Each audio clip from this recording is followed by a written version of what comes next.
Assalamualaikum warahmatullahi wabarakatuh. Halo semuanya, perkenalkan saya Fadila Nur Al-Aqwa dengan NPM 25130340001. Di sini saya akan menjelaskan seputar pergerakan lempeng-lempeng di dunia. Nah, sebelum kita masuk ke inti pembahasannya, di sini aku mau ngasih tahu ke kalian ada beberapa fakta unik tentang lempeng-lempeng dunia loh. Yang pertama, ada 7 lempeng utama di dunia, yaitu lempeng Eurasia, Afrika, lempeng Amerika Utara, Amerika Selatan, Pasifik, lempeng Indo-Australia, dan yang terakhir lempeng Antartika. Nah, fakta unik yang kedua yaitu lempeng terbesar yaitu adalah lempeng Pasifik. Nah, lempeng Pasifik itu mencakup lebih dari 1/3 permukaan bumi dan merupakan lempeng terbesar di dunia ini. Nah, terus yang ketiga adalah lempeng-lempeng itu bergerak. Nah, lempeng-lempeng itu bergerak dengan semuanya pasti sudah tahu ya, arah pergerakan lempeng itu terbagi menjadi, yang umumnya itu terbagi menjadi 3, yaitu konvergen. Konvergen itu artinya lempeng itu saling bertabrakan. Terus juga kalau divergen itu berarti arahnya saling berjauhan. Nah, kalau transformasi itu artinya kedua lempeng itu saling bergesekan gitu ya teman-teman. Jadi buat pengetahuan umumnya tuh kayak gitu.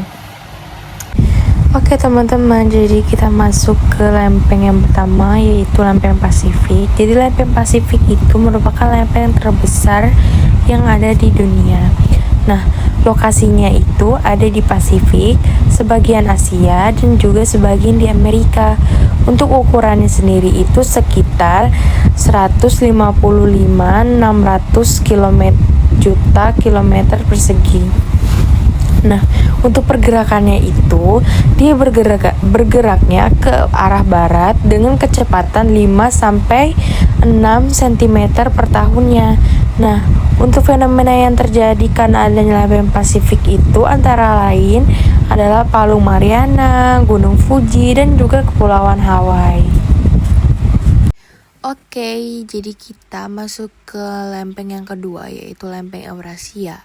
Nah, lempeng Eurasia ini terletak di bagian Eropa, Asia, dan juga sebagian ada di Afrika.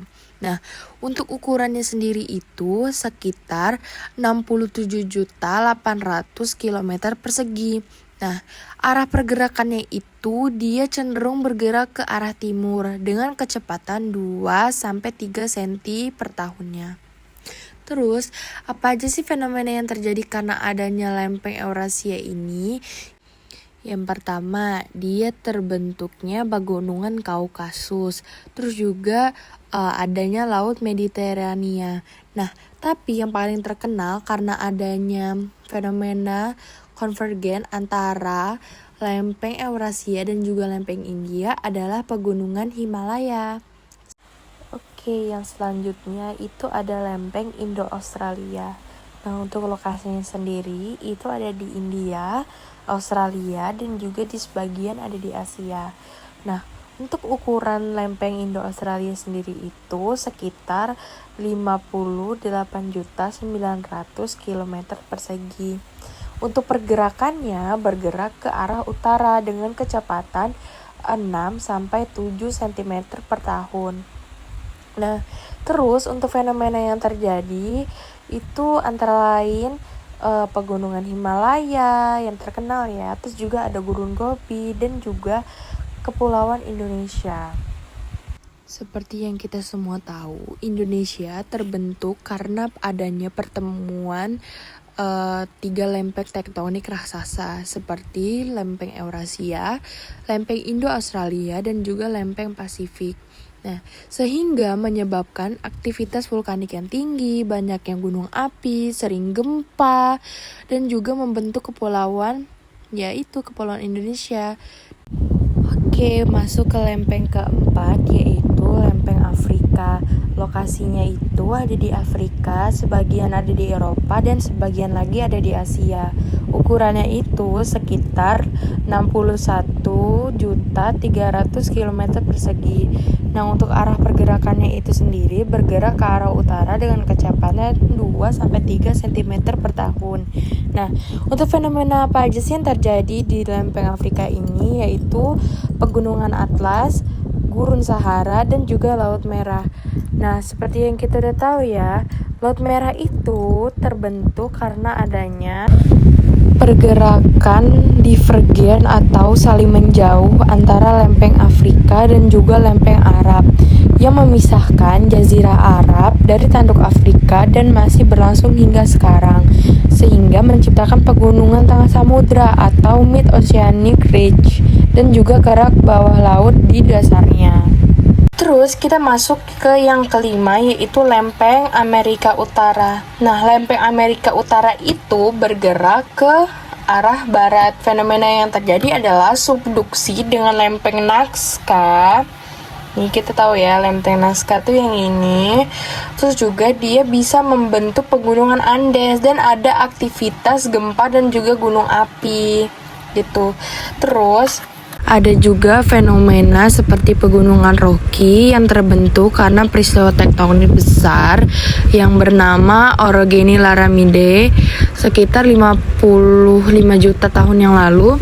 Nah, di mana lempeng Pasifik menabrak lempeng Amerika Utara menyebabkan pengangkatan, pelipatan, dan juga patahan kerak benua sehingga menjadikan pegunungan yang luas. Oke, jadi kita masuk ke lempeng berikutnya, yaitu lempeng Amerika Selatan.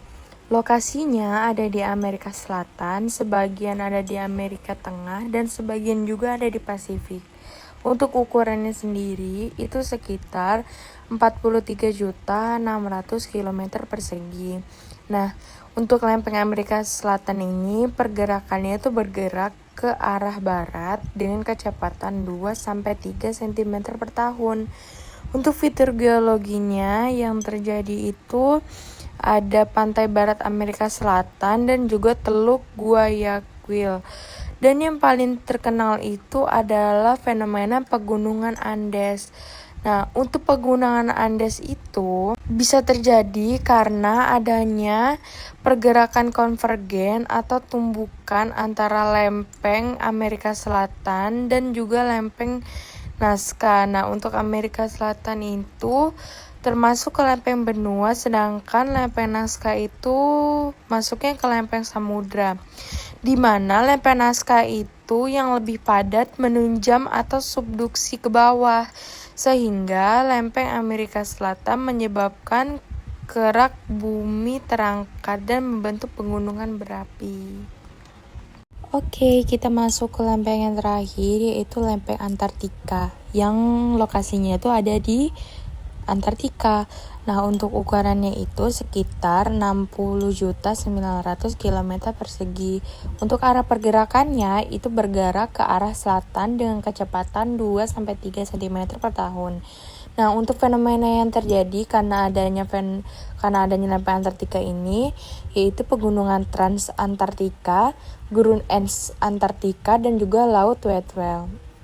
Nah, untuk divergensi antara lempeng Pasifik dan lempeng Antartika terjadi di batas lempeng divergen yang disebut pegunungan Pasifik Antartika atau Pacific Antarctic Ridge di Samudra Pasifik Selatan, di mana kedua lempeng saling menjauh membentuk kerak samudra baru saat magma dari mantel naik mengisi celah tersebut, terus juga dapat menciptakan fitur pegunungan bawah laut.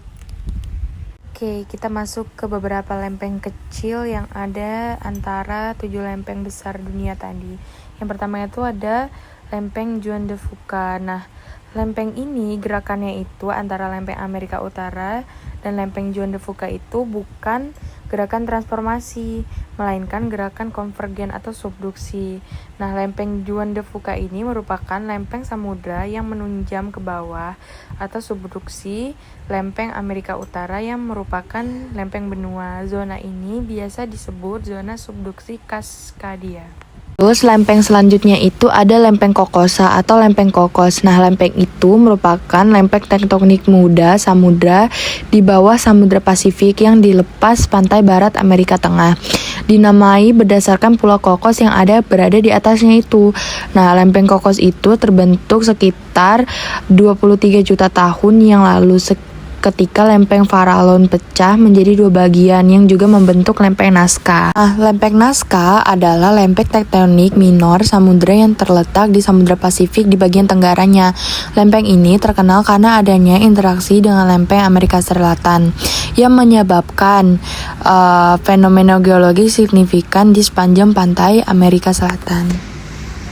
Selanjutnya itu ada namanya lempeng Scotia. Lempeng itu merupakan lempeng tektonik yang diperkirakan terbentuk pada awal Yukon ketika Selat Drake dibuka.